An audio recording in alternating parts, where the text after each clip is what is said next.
اعوذ باللہ من الشیطان الرجیم بسم اللہ الرحمن الرحیم۔ میں بشیر احمد کرمانی، ٹیچر GPS شانو۔ آج ہم چوتھی جماعت کا اردو پڑھانے جا رہے ہیں۔ آج کے ہمارے سبق کا عنوان ہے ہوائی جہاز۔ بچوں، آپ نے ہوائی جہاز دیکھا ہوگا، تو آپ نے اچھی طرح دیکھا ہوگا کہ ہوائی جہاز ہوا میں اڑتا ہے۔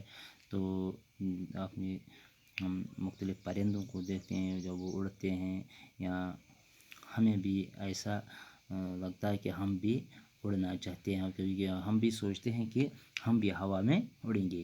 چونکہ پرانے زمانے میں جب ہوائی جہاز ایجاد نہیں ہوا تھا تو لوگ یہ سوچتے تھے کہ ہم بھی ہوا میں جانوروں کی طرف اڑیں۔ یہی تو ان کے یہ جو خواہش تھی یہ آخر کار رنگ لائی، تو انسان نے ہوائی جہاز ایجاد کیا۔ تو یہی ہوائی جہاز ہمارے سبق کا آج عنوان ہے، ہمارا موضوع ہے۔ آج ہم یہی سبق پڑھنے جا رہے ہیں، کیونکہ سبق کے اوپر کچھ الفاظ دیے ہیں، ان کا معنی ہم پہلے بتائیں گے۔ داستان قصہ کہانی۔ داستان کا مطلب کیا ہے؟ قصہ کہانی۔ موجد ایجاد کرنے والا، بنانے والا۔ غبارہ کہتے ہیں جسے ہم کشمیری میں فٹبال کہتے ہیں۔ گیسولین، پیٹرول کی ایک قسم جو ہوائی جہاز میں ایندھن کے طور پر استعمال ہوتی ہے۔ کل پرزے مشین کے پرزوں کو کہتے ہیں۔ مشین میں جو پرزے استعمال ہوتے ہیں، جو سامان ہوتا ہے، اس کو کل پرزے کہتے ہیں۔ تو بچوں، آج کا سبق ہم آج پڑھیں گے، تو آپ صفحہ نمبر 63 پر ہے، ہوائی جہاز۔ بچوں، کیا آپ نے ہوائی جہاز دیکھا ہے؟ بچوں، آپ نے ہوائی جہاز دیکھا ہے؟ آپ کی سمجھ میں آتا ہے؟ ہوائی جہاز دیکھا ہے۔ یہ ہوا میں پرندوں کی طرح اڑتا ہے۔ جس طرح ہوا میں پرندے اڑتے ہیں، اسی طرح ہوائی جہاز بھی ہوا میں اڑتا ہے۔ اس کی رفتار بہت تیز ہوتی ہے، کیونکہ اس کی رفتار کس کی رفتار تیز ہوتی ہے؟ ہوائی جہاز کی رفتار بہت تیز ہوتی ہے، اور اس کے ذریعے لمبے سفر جلدی اور آسانی سے طے کیے جاتے ہیں۔ ہوائی جہاز سے ہم لمبے دور دراز ملکوں کا سفر آسانی سے اور جلدی طے کر سکتے ہیں۔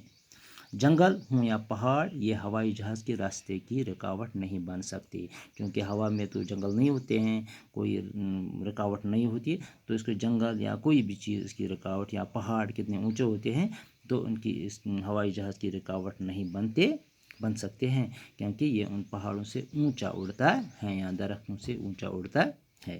اس سے نہ سڑک چاہیے اور نہ پل۔ ہوائی جہاز کو نہ سڑک کی ضرورت ہوتی ہے اور نہ پل کی ضرورت، یہ ہوا میں اڑتا ہے۔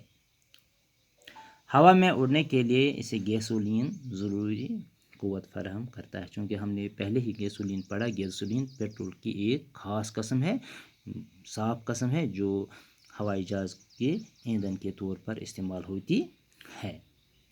ہوائی جہاز بڑے کام کی چیز ہے، چونکہ بچوں یہ بہت بڑی کام کی چیز ہے۔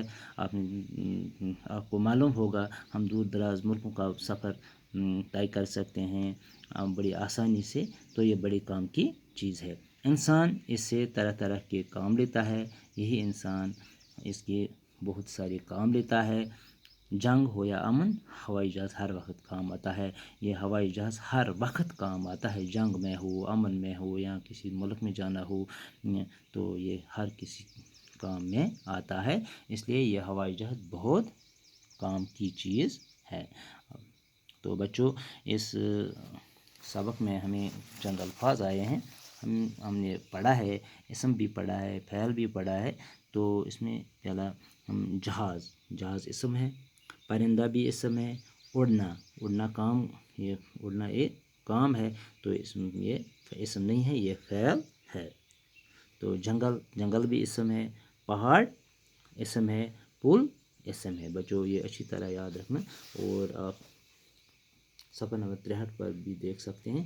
تو ہوائی جہاز تو اچھی طرح یاد کرنا گھر میں، تو آئندہ انشاءاللہ ہم اسے آگے پڑھیں گے۔ تو آج کا سبق بس اتنا ہی۔ خدا حافظ۔